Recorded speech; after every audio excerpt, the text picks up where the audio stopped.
of the way through the year, and I was like, oh, alarming.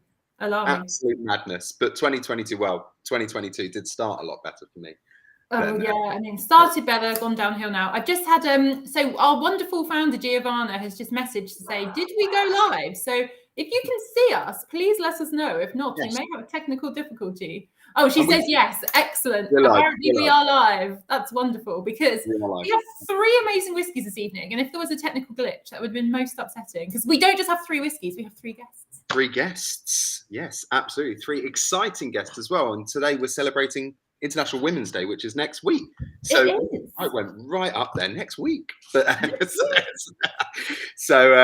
yeah, that's really exciting. We did this last year as well, and we had some absolutely amazing guests in that box as well. So it's really exciting to be doing that again and celebrating women in the whiskey industry. Though, as you were saying, Christy, it's not as big a deal maybe as it was back in the past. Women are everywhere in the industry now. Yeah, do you know what? That's such a good point, and it's really interesting. And yeah, first of all, if you've not joined us before, welcome to Pour and Sip. Before I go on my mini rant, if this is your first box, don't be shy. Say hi in the comments, and also let us know your tasting notes. Let us know what you think. Let us know your questions for our guests, and let us know your thoughts on this. So, International Women's Day, the 8th of March every year. I love it. And honestly, I feel like the world is obviously very stressful right now. It's quite difficult sometimes. And I think to celebrate women in the world is a really brilliant thing. I think there's still a long way to go in terms of like equality, meaningfully in broader society. But in the whiskey industry, I think this is a real celebration. So I've been writing about whiskey since 2011, which makes me feel very, very old all of a sudden.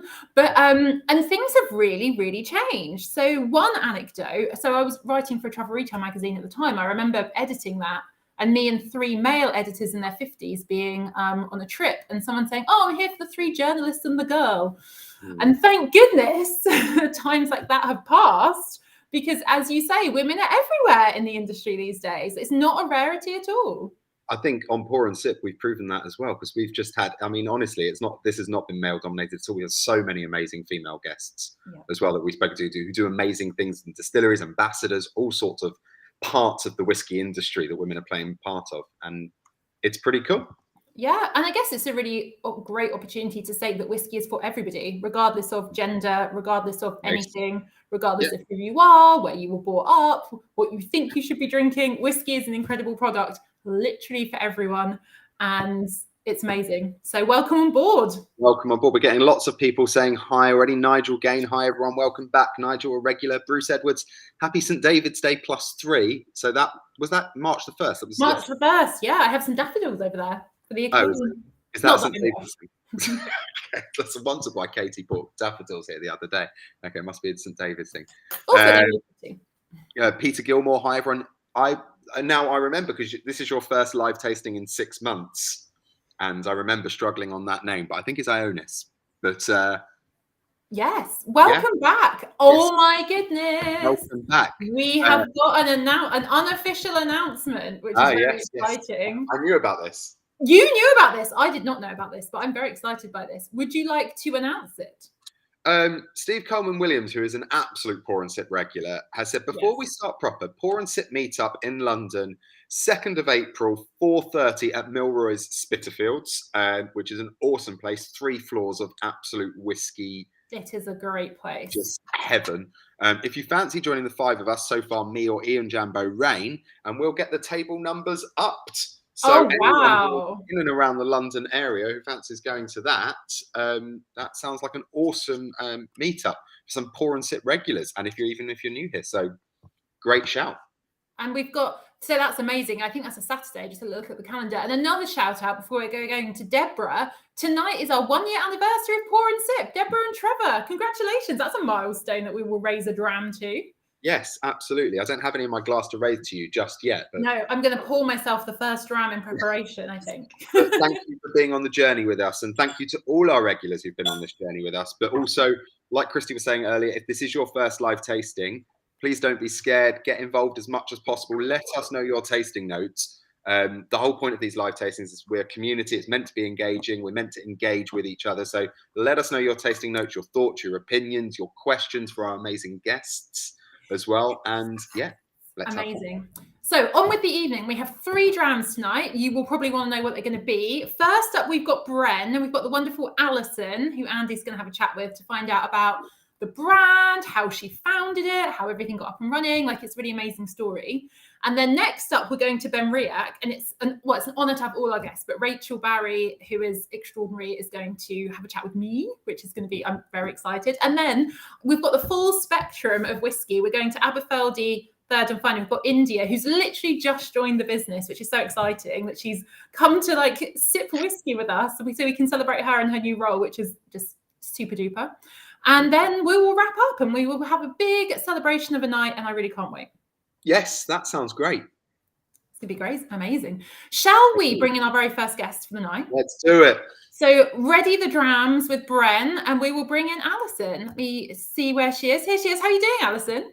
Hey, good. How are you all? So good. I'm really, really excited for this. I feel like it's a celebration of whiskey, of women, about whiskey being for everyone. And I'm ready with my drams. I'm ready to sip, ready to have a great time. I have to say, I think you've already succeeded on your mission of community, because Rachel, Barrie, and I, who have known each other for years, but this was the first time we got to actually meet. So thank you to Pour and Sip for even in the back end supporting, whiskey community. Oh, I love it. Together, bringing the people together. That's the company mission. I mean, bonding over a dram is how we do things, for sure. It's the love, right? Yeah. It really is. I'm going to zip myself off, but I'm ready with my dram of Brenne to sip along, and we'll catch up in a bit. I'll leave you in Andy's very capable hands. See you later, Christy. Awesome. So tell us a bit about yourself and your journey into the whiskey industry, because it was a bit unconventional, let's say, from a different perspective. Yeah, I think when I think in life, right, if you have the opportunity to pivot into a new or an industry that maybe isn't something that you are a complete specialist in, it can provide you with a very different framework to see innovation and to kind of experience the industry outside of the pre-existing box in such a beautiful way. So there's my setup on that, but I came in previous to being a whiskey founder, I was a professional ballerina. So, which is another craft that takes a hell of a lot of hard work and dedication and determination and sacrifice. Time, yeah, sacrifice and time. Yes. So, how did you go from professional ballerina to founding a distillery? I'm actually trying to write my book now, and I still don't know if I can put all those pieces together as to how. But basically, right, I fell in love with whiskey, and I just started asking people questions. Were people making, and this is the early 2000s in the United States, if you can hear from my accent, I'm based in New York City. And I kept asking, were people making single malts outside of Scotland and outside of Ireland? And if so, were they using local ingredients to effectively show a sense of place and taste inside the whiskey, right? Bringing that concept of terroir from the wine world into the space of single malts. And of course, the Japanese had started making whiskey. Macmillan in Sweden had started in 1999. There were a couple distilleries in India that were making rum and kind of switching their stills over to doing a barley-based or grain-based distillation. So there were some things happening in the world whiskey space back then. And I started visiting everyone and saying, hey, like, this is really cool. But instead of bringing peat down from Scotland or bringing bourbon barrels over from Kentucky, what about using local oak and using local water and local yeast and local grain? And it just really wasn't a thing back then. So I realized maybe I should do this. Maybe going to Japan and seeing is like, we're not necessarily trying to recreate Scotch, but in that kind of respect. And then you found yourself in France, which obviously not very well known for being a whiskey region, much more for wine, cognac. So, I mean, how did that, what made you choose France? What was it about France? Yeah, one, I'm a complete Francophile, so I'll just put that out in the beginning. But I also, I thought that, terroir is really a French concept. They were and have been one of the largest consumers of Scotch malt whiskey per capita in the world for many, many years. And I felt like the French people, if you can make something that's truly authentically French, there can be a rallying swell around it. And France has such a rich distillation history, right? They have Calvados and Armagnac and Cognac. So to me, it just seemed like such a cool intersection of bringing, making a single malt whiskey using 100% French ingredients in France just felt right. Yeah, absolutely. It's really exciting. So you've traveled over to France to put this all together. I mean, what were you looking for in a partner, and have you ever named this partner? I would love to name this partner. He wishes to not be named, Yes. but that is the French countryside, the people of that area. If you've ever met them, that is indicative of their ways of operating the world. And I guess the most important thing I was looking for in a partner was someone who said yes to me. Did you have no's? So many. Okay. I've got this great idea, and it's just like no, door shut. Go back to New York, little girl. You don't know what you're talking about. I can see it now. Merci. Okay, that's cool. So, but I mean, really, you were looking to work with someone as well who shared that kind of vision as well. Yeah. And I found a partner who is in Cognac, who has an organic farm and distillery. So we were able to really cultivate his heirloom varietal barley strains that he was growing, all certified organic, make it in these beautiful cognac stills, use the yeast that his family has used since the early 1900s in making their cognac, use that over for the whiskey. And then what really became a possibility once I identified him as my partner and he said yes, was his use and his access to Limousin oak. Okay, right? This is when we start to talk about barrels now. Yeah, exactly. And if you look at a lot of single malts, they're typically aged or have typically been aged in ex-bourbon and ex-sherry barrels, which are beautiful and give the whiskeys these very traditional qualities that we love, right? That I personally love. I was like, if we're doing this in France, let's use French oak, and let's use French oak from the forest that's closest to where we're making this to keep everything local.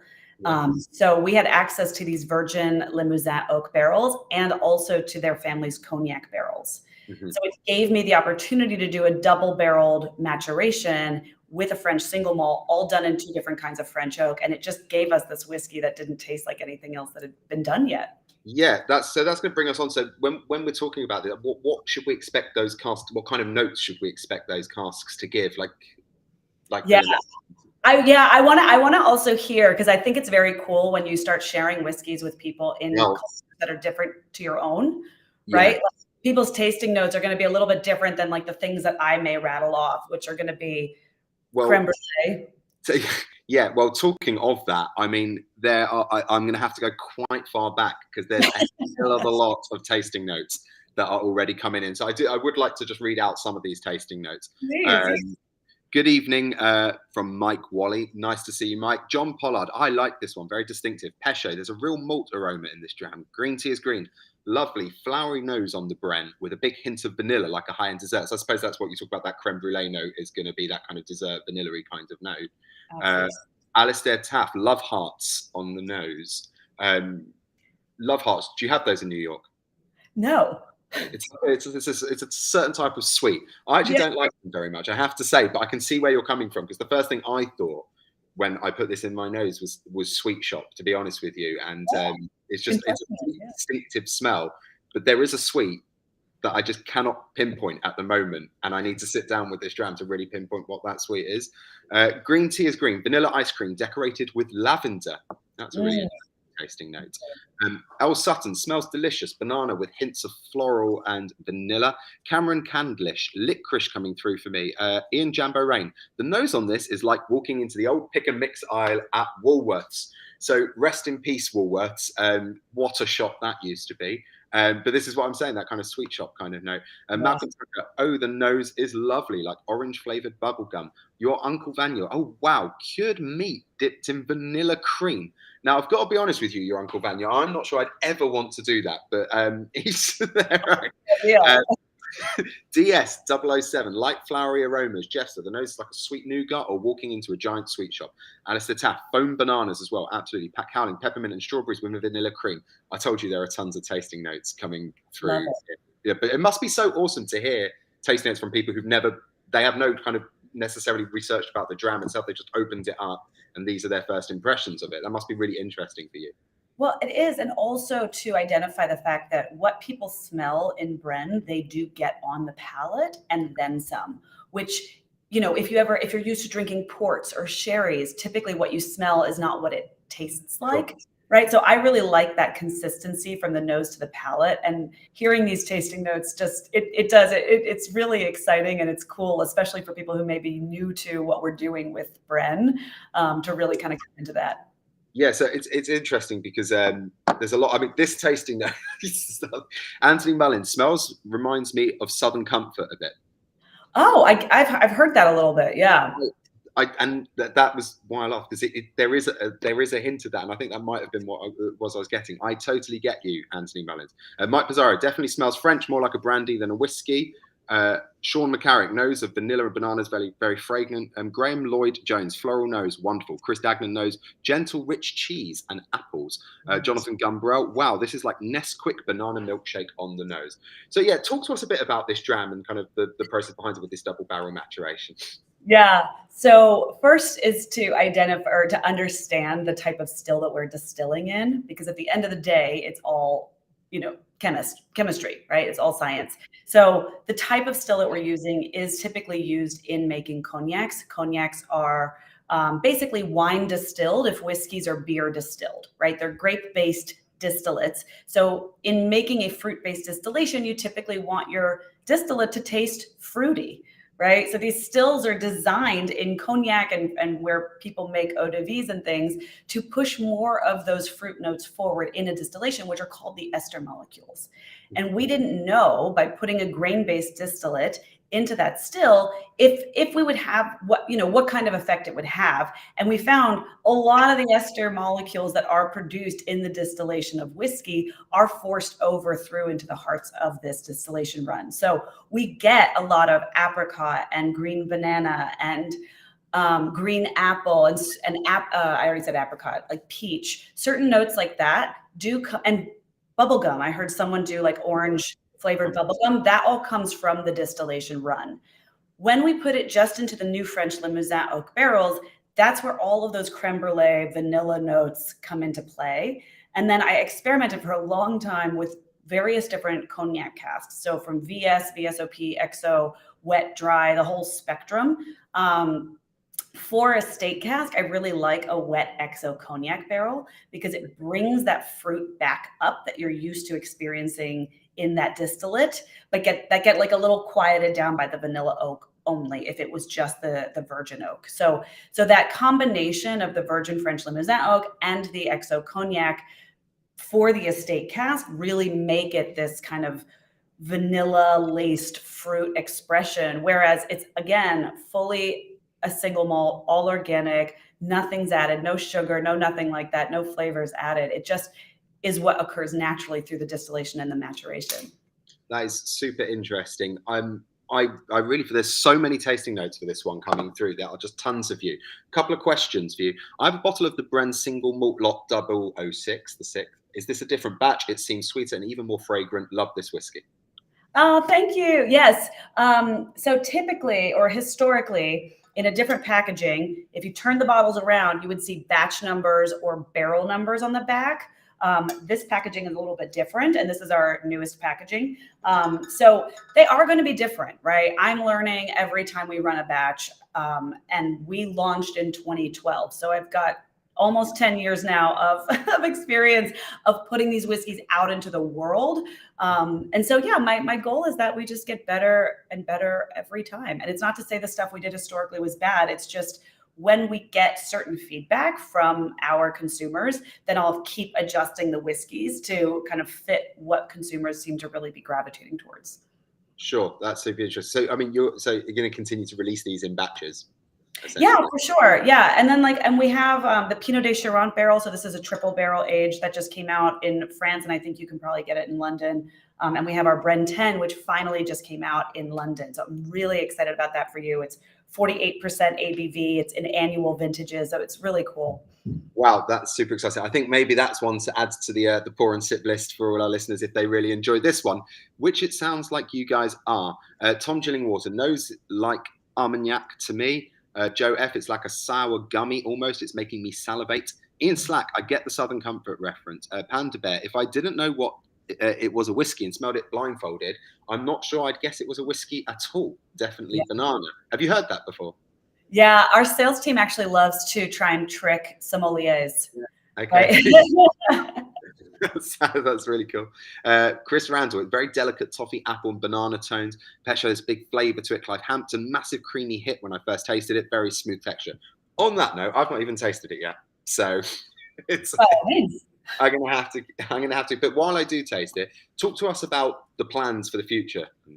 The distillery. Oh, yeah, our plans are really exciting. We just signed a partnership with Heaven Hill Distilleries, which is the second largest bourbons producer. And so we're really excited. I think bringing our portfolio in with them can hopefully really amp up our sales potential and our, just being a small distillery or brand for as long as we've been, it limits your ability to do events and have communication and kind of build on your marketing strategies. So really getting a partner like that who can also support us perhaps in funding a little bit more of our production, but also definitely help with those kind of centralized nerve functions of a business is really amazing and exciting. Yeah, because I mean, where can we purchase Brenne at the moment? Obviously in the UK, are you planning to go even further afield, much more global? Yeah, I mean, we're already in 23 countries around the world. Yeah, we had quite a lot more global. Yeah, we're out there. We're not on every liquor store shelf at all, but we're out there in a lot of specialty shops. Yeah, 23 countries. Sure. Steve Coleman Williams, my tasting notes I've just written: very light, hint of strawberries and chocolate, very dangerous if I had a bottle, a session whiskey that I could drink too much of. On that note, Stephen, please remember, guys, especially if you're new here, with your Pour and Sip membership, you get discount to the Pour and Sip shop. So you will be able to get this bottle discounted. So do head there if you really like this one, like Steve does. David Stanton, yes to the banana. Colin Barkgate, whoever said bananas, yes, reminds me of a lot of Gentleman Jack whiskey. Steve Hickson, definitely banana, very nice. Sean McCarrick, a little bit of spice in the mouth initially, then goes into banana sweeties, and then I get a drying spice finish. Honestly, there's so many notes, I feel like I can't read them out. Bear Daddy, definitely Dolly mixtures. Reverend Kevin Wright, actually more those shrimps rather than the flying saucers. Again, that's a nice sweet, the foam shrimps, very nice. Jeffster, how many distillations on this? So gentle, I'd expect 3. But it's 2. There you go. There you go. Steve Coleman Williams, is this a pudding whiskey, do we think? Is that a thing? Because obviously the whole, cognac being a particular dessert drink for me as well in particular. Could you argue that with this? I would argue anytime you want to reach for a glass of Brenne, I will not be sad. Yes. What cocktail would you think this would go well in? Ooh, I love it in a Manhattan or a Rob Roy. Okay. Partner has it in an old fashioned every night. He's an avid fan. And I love it in a highball, right? With a little Perrier, French water, French whiskey. They actually work really beautifully together. French highball. Interesting. We've not seen it yet. That's cool. Absolutely. That sounds lovely. Joe F, I think this would go really well with a jam sponge cake. We often get onto food pairings with Pour and Sip. Yes. Yeah. Add pork dishes. I've had a chef do dry aged beef with Brenne. I've had cheeses that are soaked in Brenne. Lots of course, desserts are easy, but the savory things I also find really interesting. Lots of pork dishes and pan sauces. Yes, that sounds absolutely amazing. Graham Lloyd Jones, yes, excellent dessert whiskey, one to bring out with the cheese board. Pat Cowling, this is far too drinkable. David Stanton, finish, floral notes, honey. Joe F, I've never tried Brenne with water before. It really grows on me. So yeah. Sean McCarrick also saying a few drops of water brings out the cinnamon spice. Absolutely. Colin Barkett, really lovely, but also very unusual. Not what I was expecting. Very creamy, lots of vanilla. I'd agree this would be a very good dessert whiskey. And that's kind of what you want to hear. I mean, when setting this up, you really wanted to do something that was completely different. You didn't want to follow those traditional methods. It must be nice to hear that people really like this. Is really distinctive. It's really unusual. It's really different. I mean, look. Rachel is a great example, is coming up next, right? Like the Scotch industry has been doing what they've been doing for so long and putting out these amazing, beautiful, iconic drams. Why would I ever want to try and compete with that? right? Why not just expand what consumers can have on that flavor spectrum and just give something that's a different experience and still honoring the tradition of where we've come as humans in whiskey. Yeah, absolutely. I completely agree with that, especially at this particular boom that the whiskey industry is going through. And there's so much hunger for knowledge about whiskey, but I also think that people are so ready to try something that's new, that something's different. Cask finishing is so massive now that people want to try new, unusual casks and stuff like that. So I think it's a really good time for stuff like this, to be honest, to be coming onto the market, because it's just satisfying that need to try something that's a bit different. And on that, thank you very much for joining us, because I'm being told to time check because we are running dreadfully out of time. So thank you so much. And if you stay with us till the end, we can possibly have a little chat a bit more. If anyone does have any more questions for Allison, please let us know and I'll ask her at the end. Perfect. Thank you. So we'll welcome back Christy.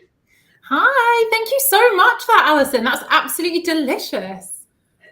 My pleasure. So good. We'll see you later on. Thanks so much. Bye, Allison. Oh, what a great start to the night. What did you think of that? It's just so unusual. Yeah, so I absolutely got like when someone said about Woolworths, I was like, yes, I have been transported back in time. Yeah. It just feels like such a sunny, happy sunshine whiskey. It's got such sweetness. It's got real levity to it. It's just a really like happy, joyous whiskey to drink. Yeah, absolutely. Completely agree. And your Uncle Vanya, and it's gone. So glad you got us, Allison. And the lovely Brenne at Pour and Sip have been wanting to try it for a while, and it is indeed quite unique. Amazing. Jeffster is already putting some back in the bottle for his lady to try. She doesn't like whiskey, but she may go for this. It's so different. She may well indeed. Now, shall we do a little bit of a flavour U-turn, perhaps, and try something very different? I'm so on the other end of the spectrum. Kind of the other end of the spectrum, but this is the joy of whiskey, right? We've got all kinds of flavours, and we've got the amazing Dr. Rachel Barrie. She used earlier. We'll bring her in now. Hi there, Rachel. How are you doing? Hi, everyone. Hi, Christian. Hi, everyone. Hello. I'm great, thank you. How are you? Do you know what? I'm quite overexcited. In fact, I feel like just having a great time right now, quite frankly. We've had an amazing whiskey and we've got 2 more to come, and we've got just such an amazing roster of guests for the night. Absolutely. So it's amazing. We will say bye to you for the moment, Andy, but we'll see you again towards the end. Enjoy the drams. Oh, I cut him off. Bye, Andy. So I've got too much to crack on with. But Rachel, it's so good to see you. I feel like, when did I last see you? Probably the IWC Awards. Yeah, when you won an award. I didn't win. I was shortlisted, sadly. Oh, you were shortlisted. There you go. Shortlisted. But it was a very exciting evening. And it was so good. I think that was the first time, I don't know how you found it, but the first time I'd seen so many people since the start of the pandemic. So it was wonderful. Yeah, it was amazing. And we picked up an award. Yes, you did. Yeah. Congratulations. Yeah. Winners all round. Now, tell us a little bit about you before we kick off, because you have worked on some of the industry's, I think, just absolute incredible brands. People will know and love them. They're so historic. And yeah, you have so much knowledge and expertise. Tell us about your whiskey journey. Gosh, how lucky am I, and how lucky have I been on my journey? Oh, gosh. Who'd have known when I was doing medicine when I was 17 that I'd end up in whiskey? I think my dad always knew, because that's where I first discovered whiskey, coming from the northeast of Scotland, distilling country. But yeah, my journey in whiskey started after graduating at the Scotch Whisky Research Institute. And I was taken on board by the late, great Dr. Jim Swan, who is absolutely an icon in the industry. He's worked all around the world on in so many whiskies. And he was really the Albert Einstein of whiskey, I would say. A scientist, but who also had a great passion for whiskey and for people. And that's what really piqued my interest and really sparked my career throughout. And being at Scotch Whisky Research Institute was amazing. I did everything from sawing wood and band-sawing it and burning it, and finding out about the chemistry of oak from all over the world with Jim, and also looking at flavor creation right from the barley right through to the spirit of the still. So it was an amazing apprenticeship, let's say. I mean, this is incredible. Just going to ask you a couple of questions, because I remember, I think one of the first times I met you was when you were with Auchentoshan, and you were giving us a lecture on flavour compounds coming from the oak. Oh gosh, that's right. Yeah, I a remember that. In long time ago. Shoreditch, probably. Yeah, definitely. There was like a proper whiteboard and chalk and everything, and yeah, it was incredible. So, when you studied medicine, were you always quite into the kind of like, yeah? How did you get from like medicine to flavor, essentially? Yeah. Medicine wasn't right for me. I knew I was too creative. I wanted to be making things, and you can't really do that as a doctor. You're curing people, but yeah, I'd like create. I was too creative, to be honest. I wanted to be making things, and chemistry, of course, is the ultimate distillation. I don't know how many distillations I did as a student, but they ran into the hundreds, if not thousands. And you're always creating new smells and tastes, and of course, lots of wonderful aromas. And it's using your senses in that way to create something that's beautiful, that really appeals to the senses, that really appealed to me. And working with every distillery has been just a journey of discovery, of exploration, from Glenmorangie, Ardbeg, right through to Bowmore, Lafroig, or Auchentoshan. Every region in Scotland, in fact, I've covered in my 30 years in the industry this year. Ooh. It is incredible. I feel like we need to have a celebration in your honor later this year, because that's a phenomenal achievement. So you went from the lab and from not quite theory, because obviously you were doing lots of stuff as well. And then where was your first distillery that you worked at? Well, that was Glenmorangie, actually. Glenmorangie. Yeah. And I sampled probably around 10,000 casks in my first year, which was amazing. It was a huge warehouse project. And then throughout my 17 years there, I probably sampled 150,000 casks. So that was amazing. And then into, obviously, Bowmore and Auchentoshan, Glengarry. And then to Brown-Forman for the past 5 years with Benriach, Glendronach and Glenglassaugh. So it's kind of been like, I've done the full tour of all the Scotch whisky distilleries, and I've kind of gone back home because that's where I was born and brought up. And my parents are still near the distilleries as well. So it's been a beautiful journey.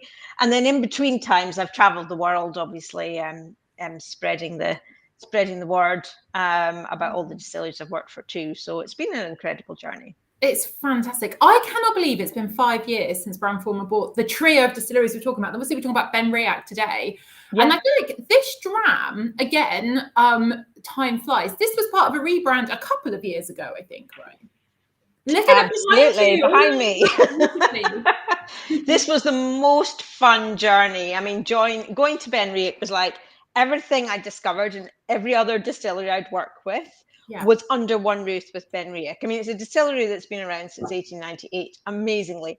But, it's the distillery which has for decades been doing fun things, different styles of whiskey, classic style, very fruit forward, Speyside style, smoky whiskey. It's got its own maltings.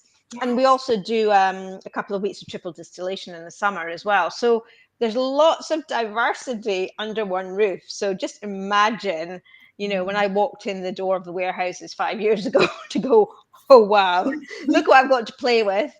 And then the brand team came to me and said, oh, we want to, create the new range. And I'm like, yes, eureka. I get to play and I get to create these whiskies. And it was just amazing journey. And yeah, we've got one of those with us tonight. It's amazing for everyone to try. Absolutely incredible. And I'll get you to take us through the whiskey now. I have 10,000 questions. We need like 3 evenings to get through them all. But when it comes to kind of like whiskey creation, I've always wondered, do you come up with the ideas first, or does the brand team come up with ideas, or is it a very collaborative process? Do you think, I see those casks, I wonder what we can do? Or do they say, we need a whiskey at this price point for this market, go and hit the brief? No, it doesn't tend to be the latter. It's more the former. Yeah. But at the same time, we're constantly chatting, and I'm constantly speaking to people around the world in almost, every country about, what's happening in their different markets. So, for example, I'll know that, for example, in Asia, they really, really like sherry cask matured whiskey. Yes. So I'll know that, that we're going to sell more of that there. Although in parts of Europe, in Scandinavia, for example, I know in Germany, they really, really love their very, very peaty whiskies. So because we've got this incredible variety and it's gone back decades, we've probably got the richest stock of peated smoky inventory in Speyside right back to, in the 1960s. And because we've got this, we can kind of, I can kind of play tunes with these insights. Let's put it like that. So I know the inventory back to front. I experiment all the time. And then I get these insights coming in from the markets and then collaborate with the brand team who obviously pull it all together in terms of the packaging and everything, but very much having a huge influence as well. So it's all fun. It's very collaborative, but they listen to what I say. So it sounds incredible, and as they should, because so much expertise.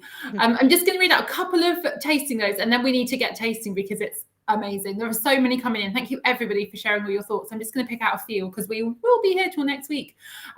Steve Coleman Williams, I wonder if it's the power of suggestion with all the doctor talk, but definitely getting medicinal spirits with the smoke, which is very cool. John Pollard says, lovely, the teeniest bit of water makes it easier to drink, which is a great shout. Don't be afraid to add water to your whiskey. Ian Jamberain, I've been enjoying these smoky Speyside Highland whiskies, so different from the hit of Isla, which is indeed not all peat is created equal, which I want to talk to you about after we taste this one. Nigel Gay, what a contrast in a good way, getting the smoke, also rum and raisin, dark chocolate. And then, so many more have just come in. I've lost my space. I'll just read out one more. Joe F. The palate is good. The peat rises but isn't overpowering and falls into a pleasant sweetness of orange peel and melted dark chocolate flavours. Oh, love it. I know, so many. But I've now got whiskey FOMO. So talk to us about this. We've got the Smoky 12 in front of us. Well, I know. This was so much fun to create. And I thought this was going to be extremely, extremely limited. And of course, demand is far greater than supply. So I'm trying to catch up. But it's 12 years old. So, this is a mature single malt.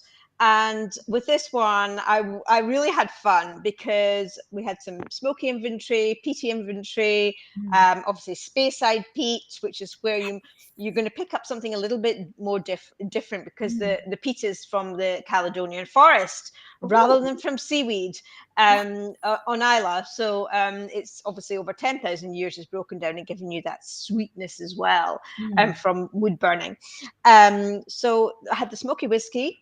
And then also the classic fruit-forward orchard fruit whiskey, matured in a range of different casks. So bourbon is the backbone. Bourbon casks keep that beautiful orchard fruit character. Then layered in the sherry cask maturation that really brings that sumptuous mid-palate that I think a few people were picking up. Yeah. And then also the secret ingredient in this one is the Marsala cask from Sicily. Exciting. I don't feel like you see Marsala cask very often. No. And the thing is, for me, with Benriach, and what makes a really exceptional single malt, in my opinion, is balance. It's balance, it's complexity, it's richness, it's a crescendo of flavor from nose into the taste. And you want to have lots of different layers in perfect balance. The fruit, the orchard fruit, the baked fruit because of the smoke, and the malt, that's the creaminess that you get in a very fine Speyside malt. It just rounds on your palate. It gives you a wonderful, expansive mouthfeel. And then also the oak. So you recognize the depth of the oak, whether it be through the chocolate flavors, through the slightly velvety texture, the tannins, interplay. They all play together with Benriach. It just creates that it's almost like a circus of flavor on your tongue. Oh my gosh, I love that expression, a circus of flavor. That's incredible. Yeah. It just, really evolves on your palate. And it's interesting that we had Brenne first and talking about Woolies or Woolworth sweets, which is very much a UK thing. what I've heard from Benriach in the Smoky 12 is that it's like a patisserie in Speyside. Oh, I love that. Yeah. Because it's got all the fruits, the layers. This one for me, I mean, I love everybody's descriptions. Wow, amazing. That you got the chocolate and the orange, the rum and raisin, which is from the sherry casks. And for me, I find that this is like an orange frangipane with, you always get a little almond note.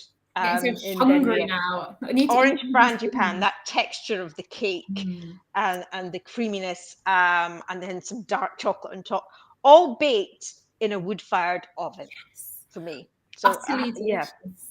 Well, So I hope you've enjoyed it. It's 46% alcohol as well.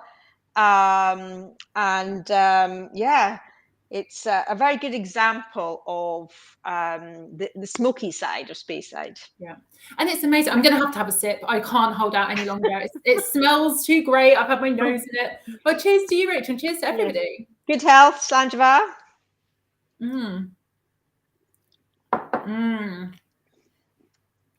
You know, it's got that burst of fruit, you know? Oh, I love it. I love it. It sizzles and it dances on your tongue. It's quite vibrant, but at the same time, it's very creamy. I was going to say, that's the balance I'm trying to get. Yeah, the texture of it is amazing because sometimes what I'm finding really fascinating is sometimes a lot of the heavily peated, like Idos you might be more familiar with, seem to have like a real heavy oiliness with them as well. This still feels very kind of like light and quite, like you say, vibrant. And it doesn't sit too heavily on your tongue. It coats your mouth really nicely, but there's not too much of a weight to it. Yeah, like a frangipane or a patisserie. Yeah. You know, it's got the malt in Benriach, and this is partly due to our mineral-rich water from underneath the distillery. It's partly due to our pear-shaped stills. They give a wonderful orchard fruit character. And our 4-water mash. We've actually got 4 waters during the mashing process, with most distilleries have 3. And that means that we get, you know, a lot more flavour opened up during the process. Lots of chemistry going on, of course. And then you also get this creaminess of the malt. As I say, fruit, malt and oak, and added layers of smoke. That is what can be achieved with Benriach. And it's a Speyside. So because it's a Speyside, it's going to have that. It's a delicate genius, you know? It's a delicate genius because it's got the texture, but it's also incredibly delicate and it's got lots of flavour. You know, a world of flavour in one glass. It really is. Now we have got even more notes coming through. I'm just going to run through a handful before a couple more questions. Yeah, so, great. Ali Curran says, that's sublime. I love the balance. Chris Randall, lovely rum and raisin chocolate running through, which is a theme. We've got Jester added a minuscule drop of water and it's really expanded the taste. If you haven't added water yet, do give it a try. But remember, you can always add more in, but you can't take it out. So caution advised. So Zodiac says, not usually the biggest fan of smoky whiskies, but liking the marmalade flavours on this. Sean McCarrick, smoky caramel and oranges, finishing off with oodles of spice and smoke. Lovely. I think one of my favourites, Elle Sutton, tastes like a Jaffa cake eaten next to an open fire. I love it. Oh, I'm going to remember that one. I love it. I think I've got some in the cupboard. I'm going to go and get some after this and do a little pairing. Thank you for that tip. That's a good one. And then kind of like a question, could you just give us a recap on the cask? So Tom has asked, is there a dessert wine cask in the mix? And you gave us the cask breakdown. So you could just remind us. Yeah. I mean, it's bourbon as the backbone, then also layered into that, the caramelization that you get from sherry casks. And then also layered into that, you know, it's like a big Italian dish here. We've got Marsala cask from Sicily. So that's possibly where you're getting that dessert wine character is from Marsala. But then Marsala wine works incredibly well. I don't know if any of you cook Italian, but, you know, it's just, it's a wonderful sweetness, but then you add the cream and you get a lot of savory and the herbs in there.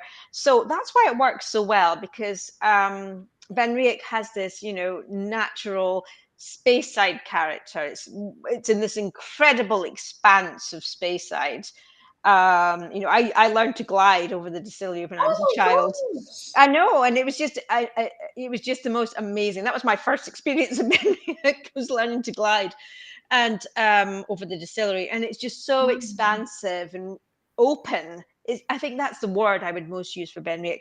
It's just so open to experimentation, to a world of flavor. And that's why, you know, I get to travel the world and source different casks.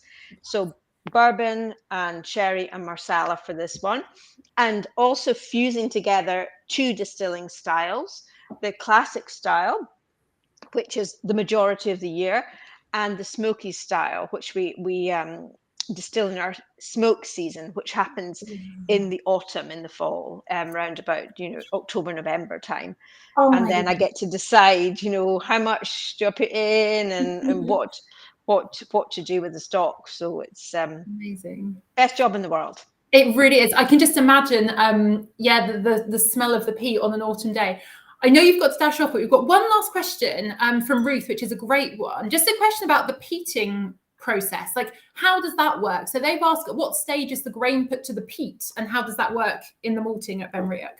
Yeah, well, you know, the peat is a traditional thing. You might not know this, but going back in time, all whiskey would have been peated. Of course, you know, it's a natural it would have been fuel source. coal and it would have been peat. And it was really in the 1970s, 1975, I think, when North Sea oil and gas came into Scotland, that most distilleries in Speyside changed to unpeated. But Benriach was the only one to keep peating batches, as well as the classic style. So it was very unconventional, even back in 1975.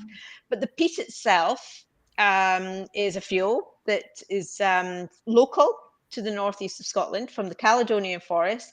It's broken down over 10,000 years. And then that fuel is added to the fire to dry the barley. So basically, during the malting process, the green barley harvested from the fields needs to go through a process of steeping in water, then germinating on a malting floor to really fool it into thinking it's growing again. And then it needs to be dried. And during the drying process, to get the moisture content down, that the peat is added beneath as a fuel for the fire to dry the barley. And in big commercial maltings now, and since 1975, the big commercial maltings use fuel from the North Sea to dry, and there's no aroma. The peat, obviously, when it's burning, creates that smokiness. And Speyside peat gives you a really, really sweet peat, the sweetest of peats. I love it. And I feel like we've had a science lesson as well, with all these like compounds. A bit of history, as well as to how different distilleries have evolved over the decades. It's really quite fascinating when you get into it. It really is. Oh my goodness. And thank you so much for joining us. I know you have to dash off, but it's been such a joy to have you and such a joy to catch up. And thank you for talking us through the Smoky 12. It's been amazing. Yeah. It's been an absolute pleasure, everyone. Continue to enjoy Benriach. And if you can, we've got a wonderful visitor centre up near, well, the distillery's near Elgin, if you want to find it on the map. And we'd love to invite you all to come visit us. So amazing. Cheers. Thanks so much, Rachel. Take care. Bye. Thank you. Bye. I'm going to zip Andy back in very briefly. So we'll have a little bit of a debrief. Hello. I wasn't expecting that. Oh, well, you know, I should give That's you a I feel like I'm being very unkind to you this evening. I cut you off mid-sentence and I've whisked you back in with no notice. Well, that was a lovely dram. It was such an interesting chat as well. But I think the main thing I thought was, wow, Dr. Rachel pours a dram that is very impressive. We love this. It was a hearty pour, which is excellent. A hearty pour. A hearty pour. Yeah, And my goodness, like, the rich history of distilleries and everything over the years. I love it so much. 100,000 casks. Yeah, it's a lot. That's a lot to get through. It really is. Someone's got to do it though, and I've got to say, I wish it was me. I know. I'm very jealous. So while we're pouring our third and final dram, we'll just give India a chance to. Oh, here she is. She's ready. I'll just bring her back in now. So our last dram tonight is Aberfeldy. So let's whisk her in. Hey there, India. How are you doing? Hi, I'm good. How are you?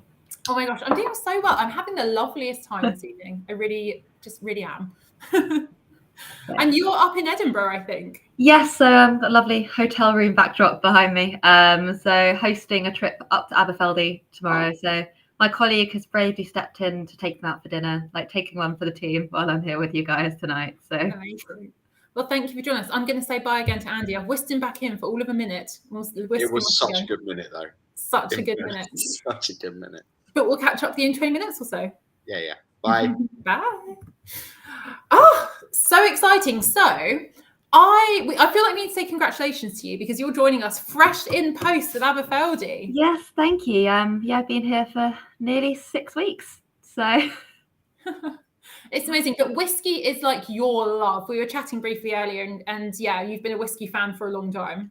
Yeah, absolutely. I kind of discovered my love for whiskey like before I should have been drinking whiskey, like completely by mistake, and kind of started. I think my first dram was Ardbeg, and I kind of started with the really peated and kind of worked my way through the rest. So yeah, it's always been my drink of choice for sure, like Scotch whiskey forever. So I love this so much. That's really incredible. And tell us a bit about your career in drinks, because you've been kind of all different categories, really. Yes. So, well, kind of my career in drinks started. So I worked in the bar side of things, so kind of waiting and bartending in London. My parents ran hospitality venues as well, so I sort of kind of grew up in a bar. So I couldn't really do anything else. I tried. I left for 6 months to do an office job, hated it, came back.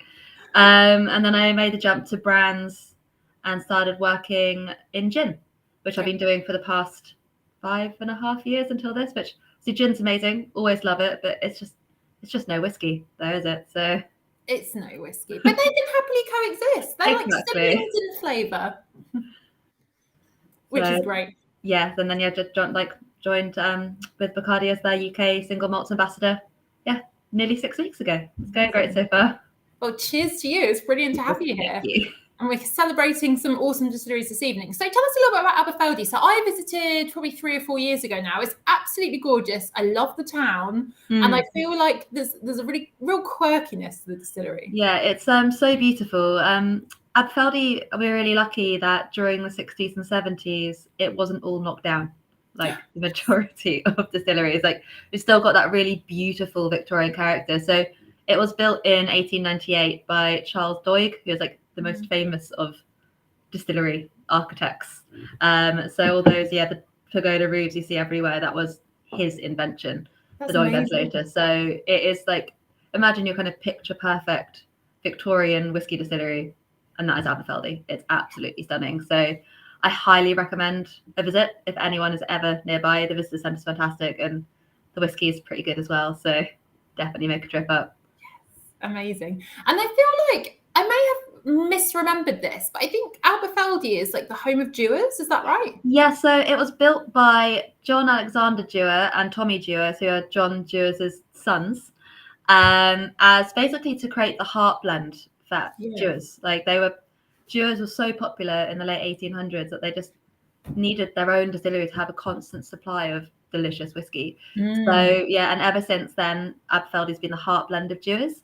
But yeah, it wasn't until 1999, I think, that was released as a malt in its own right with the 12. And then the kind of bottling we see now wasn't until 2014. So Aberfeldy in its own right is still a relatively new whiskey, even though it's been being distilled since 1898. So yeah, it's great to actually be able to have it out there and not just in the blends. Definitely. And this is such an interesting concept for me, because I think oftentimes not at Pour and Sip, we love blends, but some people can be almost like a little bit snobby about blends, forgetting that you've got these incredible ingredients going into them, and Aberfeldy being one of them. Absolutely. I mean, blends are fantastic, and that's kind of Stephanie McLeod's our master blender and malt master with the single malts. The skill in taking all these whiskies from so many different distilleries and blending them together into something that tastes delicious. It's such an incredible skill to have. And yeah, blended whiskies are like absolutely fantastic. So yeah, it's amazing. And we get to taste the heart of one this evening. Exactly. I'm just going to start reading out a few tasting notes, and then you can introduce it to us, which is amazing. Absolutely. Loads coming in already. So John Pollard, oh dear, yet another great one. What a great selection this evening. Sorry, John. Sorry, John. I mean, they are all available with discount at the Pour and Sip shop, just saying. We've got Jeffster, pear drops and fresh mown hay, which I love. Pat, aniseed and pear drops back in Woolies. Yes, we've had loads of sweet references this evening. There's a confectionery. It's great. Reverend Kevin Wright, it's great how we all perceive things differently. I'm getting gorse, grass, and a hint of something fruity, maybe pear. I love it. Real Boinger is getting, aside from the cinnamon, citrus, which is a really interesting one. Green tea is green. Pear drops in an old leather bottle. These are incredible. Yeah, really well done. And then a question from Malcolm Tucker for you. And here's a question about visiting the distillery. Do visitors still get to try and blend their own whiskey on the tour? Yeah, so there's like different bits that you can do throughout the tour, but there is a little blending room where you can blend your own out of 5 different styles of whiskey. You get to wear a lab coat. It's really fun. One of them's got Stephanie's name on it, so you can pretend to be her for a day. Like, highly recommend. I feel excellent for the social media and Instagrams. Yes, for sure. Good thing to do.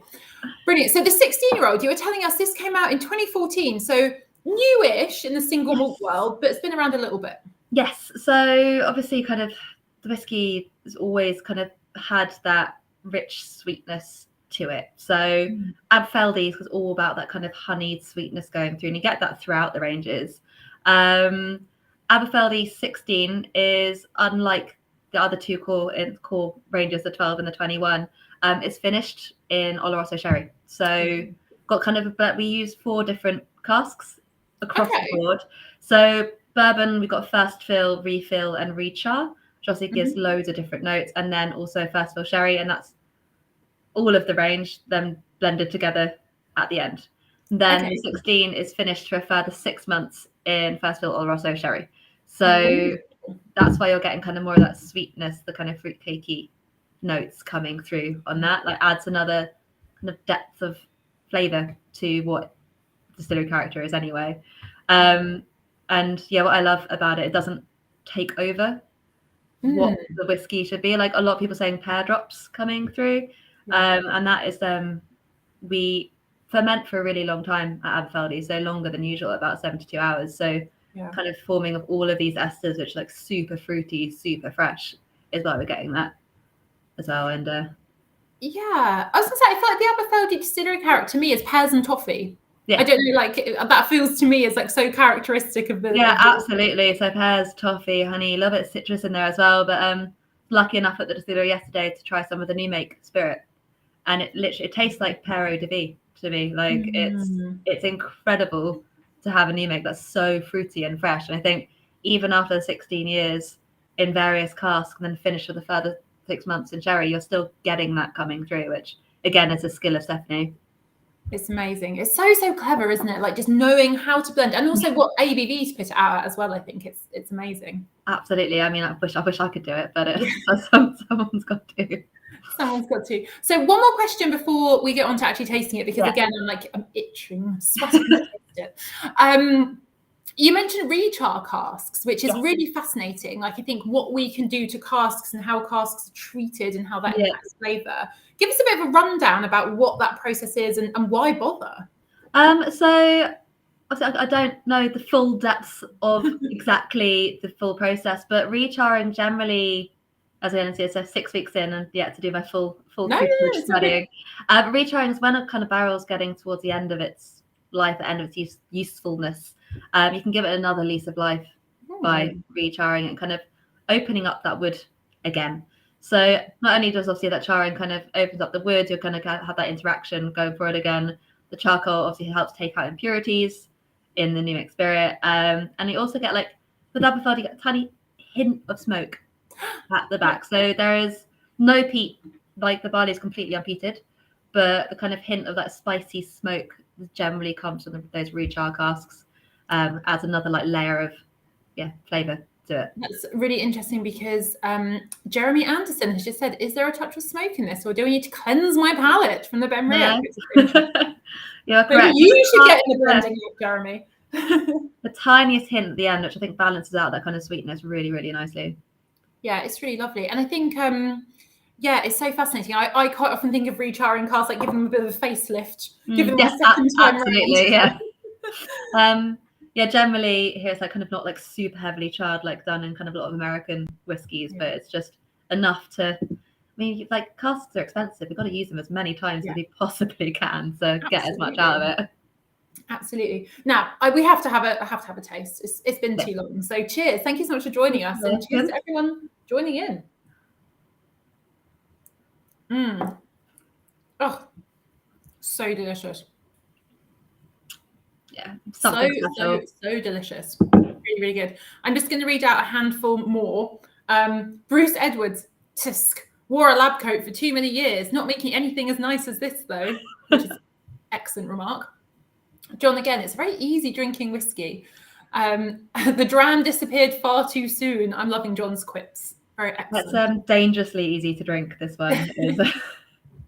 Dangerously easy. Clive is saying another really creamy vanilla-y whiskey, very drinkable. Werther's Originals, or is that just because I've turned 60? No, I love a Werther's. Definitely love a Werther's Original. So Ian Jambo-Rain just got a whiff of almond there now. It's been open for a while. We've got toffee apples from El Sutton. We've got Sean McCarrick saying sweet apricot jam, caramel sweets, and a little white pepper to finish. Mike Pizarro is making me very jealous. It goes well with both salted dark chocolate and smoked salmon, not together. Lol, that would be a flavour combo. And Steve Comer Williams, really, really fresh. Definitely see pear drops, apple. Reminds me of how fresh Asalo seems after a rainstorm. I don't know that word. That's interesting. Let me know. That is Steve.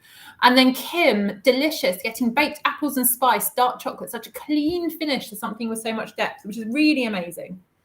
Yeah, like great tasting notes, guys. But yeah, that's what I was saying as well. Like having that kind of fresh fruitiness still coming through, balance out those kind of rich, nutty spices you're getting from the sherry. It's something pretty special. Yeah, it really is. And I think our pour and sippers just, I love all the tasting notes. There's so many. Again, if I was to read them all out, we'd be here till next week, I think. But yeah, it's really, really good. So I have a question for you. I think Andy mentioned cocktails earlier with Allison. You've worked in hospitality. What are sort of your favourite things to put with Aberfeldy? What sort of cocktails would you recommend? So Aberfeldy works really well in a really nice range of cocktails. Like hot toddy is fantastic with Aberfeldy. Like basically playing those honey sweet notes and those spices. Like yeah, absolutely. And like conversely, in the summer, making a highball with honey as well. Like so, it works beautifully in kind of warm hot toddy drinking, but is a long summer highball too. Old fashioned again, like add a little bit of honey instead of the sugar.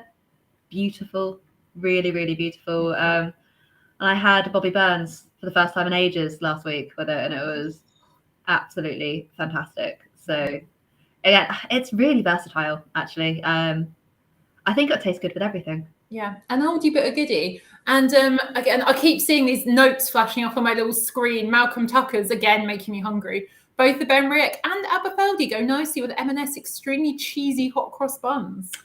Nice.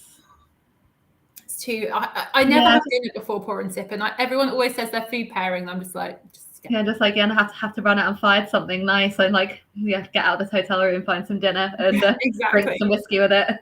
Exactly. So obviously you've only just joined the company, but tell us a bit about what you're excited about in your new role. Like what are you going to do with the whiskies? What's coming next for you in the distillery? So it's really exciting. So it's not just Aberfeldy I'll be looking after. Of course, it's a portfolio of distilleries. It's a whole portfolio of delicious things. So we're focusing on Aberfeldy and Craigellachie mostly, and then Royal Brackla as well. So all three, like such different distilleries, such different whiskies, which gives me so much scope to have a lot of fun, basically. So is it just be going out there spreading the whiskey love and getting people to try as many delicious whiskies as possible is my year forward. So that is incredible, and I think what a portfolio to be part of. And I think for anyone sort of new to whiskey, it's really the structure of the industry where you've got bigger companies owning multiple really historic, often very tiny distilleries, and you get these like groups of companies together, and I think that's an amazing trio.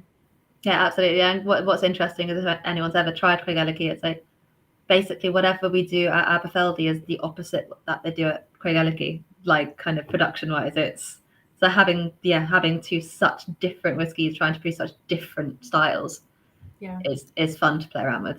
I think we had Craigellachie in pour and sip. Andy will tell me if I'm right or not. A little while. I think my colleague Mike, who is hosting my guests tonight, he was back in the autumn, I think. Yeah, I think so. Very big and kind of almost rubbery, and absolutely. Like literally polar opposite to Aberfeldy, which is it's a lot of fun. Yeah, it's so good. So good.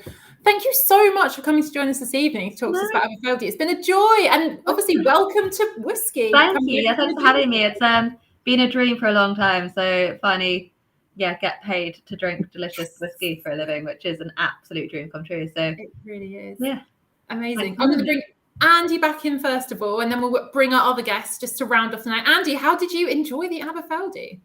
I absolutely loved it, I have to say. Lots of toffee, Applejack cereal. Allison might be able to tell us more about that. It's a lovely American cereal.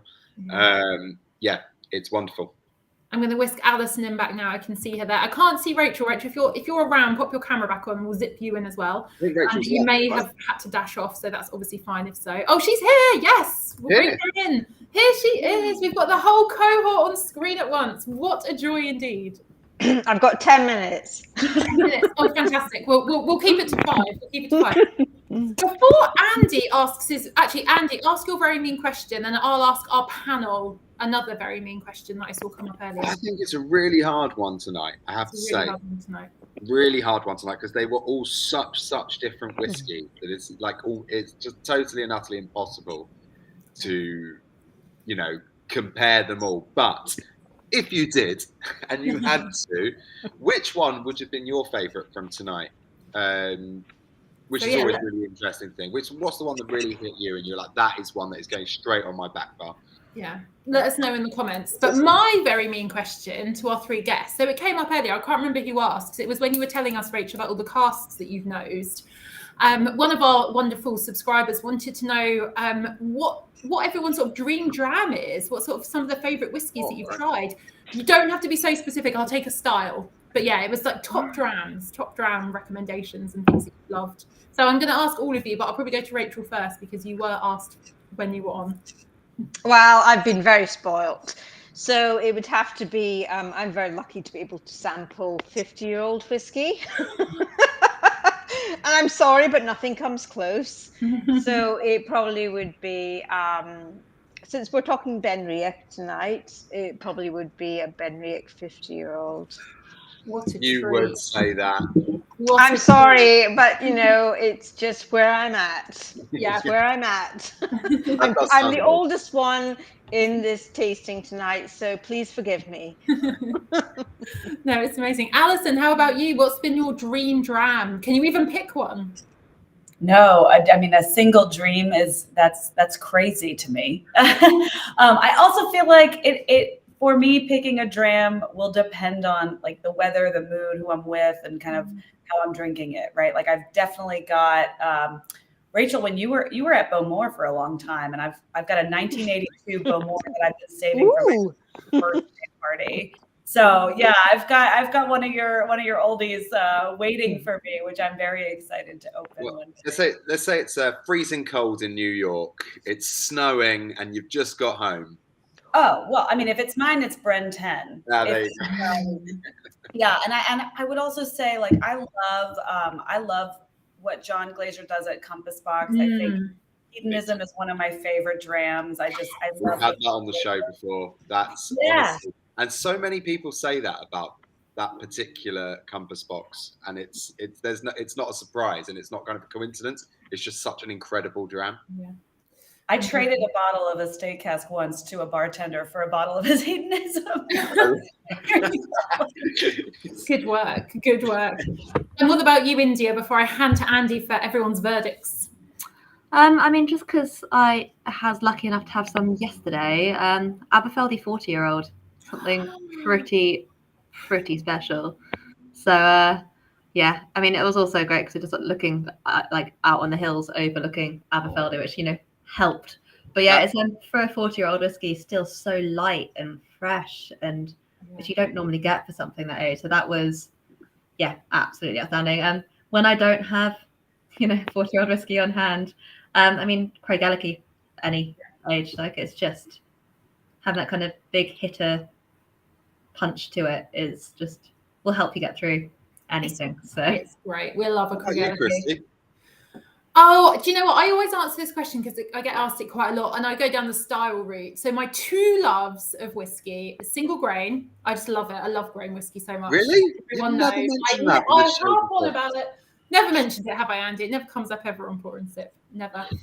And then I am partial to peat. I love a peated ram, and I know that they're so different. But yeah, love it. So yeah, but having said that, the only whiskies, and I say that, I think I'm really honest about it, it's because I'm not really much of a beer drinker. So the only whiskies that I struggle with personally, but I appreciate they're very well done, are things that have been in an ale cask, because it's just too overwhelming for me. But everything else I adore. Right, that's it. We've got to get something like that on the Pour and Sip show, and we're going to change Christy's opinion. But I appreciate they're well done. I mean, you get the character of the ale, and it really shines through and complements the whiskey. So it's my problem, not the whiskey's problem. Okay, so I'm just going to go for this, if that's okay. Go for it. Oh my gosh, we have been overwhelmed. It's been an overwhelming amount of comments tonight, I have to say. So thank you all for joining in. It's been so much fun. Steve Coleman Williams is going for the Benriach. Ali C, Benriach hands down. Steve Coleman Williams saying again, but I love peated and so different. 2 votes for Brenne here, just for how unique it is, from Mike Pizarro, another Pour and Sip regular. Chris Randall, Smoky 12 for me. Steve Hickson, Brenne for me. Colin Barkett, 3 excellent whiskies and 3 really interesting guests tonight. For me, the Benriach wins. My bottle's already been ordered. John Tidy, Benriach, Cameron Candlish. Benriach pips it by a nose from Aberfeldy. Pesho, the Brenne was, because it was so different. Simon, Aberfeldy for me. Steve Gentleman, the novelty of Brenne does it for me. Anthony Mullins, also good, but the Brenne gets it for me, and I have member stores open in a new window. Ian Jambo-Rain, Benriach, top of the pile. Jared McNeely, Benriach. Bob Byers, the right answer, really. All 3 are great. Neil Bolton, Benriach. Right, lovely whiskies this evening, all quite sweet. I've got sticky lips. I need to consider my favourite carefully. Immediate reply is the Benriach. Or maybe with some serious consideration, Reverend Kevin might come to us a bit later on and really let us know which one your favourite was, with some more consideration. L. Sutton, such a difficult choice. Benriach by Whisker. Malcolm Tucker, Benriach, the smoke does it every time. However, I bought all 3. That is really the right answer, isn't it? We've bought all 3. Sean McCarrick, for me, the Smoky 12 by Country Mile. Ionis, Brenne, Pat Cowling. All I can say is I've bought a bottle of each. Graham Lloyd Jones, 3 great whiskies. Benriach for the extra 6%. Kim Battistini, Brenne, Bruce Edwards. It's all a personal thing, but my favourite was the Aberfeldy. My wife favoured the Brenne. Andrew Morgan, 3 very different ones tonight. A pleasure to Pour and Sip. We'll go for Brenne, then Aberfeldy, then Benriach, but loved them all. Christy, there are so many tonight. I think it's... I'll rattle through a handful more. Wild Eye Bill, Smoky 12 all the way. Jonathan Gumbrell, Aberfeldy. Ian Slack saying Benriach just edged it. Aberfeldy for DS007. It's already heading into the basket. We've got the Brenne for green tea is green. We've got so many. Okay, Aberfeldy, then Brenne, then Benriach for Peter Gilmore. We've got John's telling us off. It's not a fair question, as they were all great. I agree. Very, very difficult. I'm just going to scroll through. So Cameron saying this was the last tasting of my gift, staying on for the next year. Now, welcome, Cameron. Glad you're hanging around. That's such good news. Such good news. Tom, Malcolm Tucker, you're having the whole Pour and Sip community round to help you sip all 3. Yes, watch out. We'll all be there. Jeff to Aberfeldy. Real Boinger, geez, I can't pick a favourite. Can I pick a different occasion to drink each? The Brenne in the summer in a field, the Aberfeldy with friends on the terrace cafe, and the Benriach by the fire. Oh, I think that is for that comment. I love it so much. Thank you so much, all 3 of you. I'm so aware we've run over time by a lot. So thank you for hanging around and sticking with us. It's been so much fun. I have loved this. It's been amazing. Yes. Thank you all for joining us. Yes, and for our Pour and Sippers, we will be back on the 17th for the other whiskey drams for St. Patrick's Day. St. Patrick's Day. They are both Irish whiskey, obviously.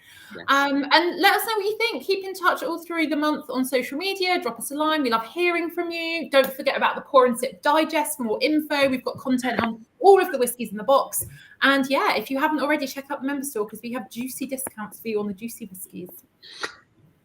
Yep. It's amazing. All amazing stuff. So we will see you all on the 17th of March with 2 amazing guests, 2 more amazing whiskies. And all is to say is cheers, everyone, and hope you all have a good night. Slàinte mhath.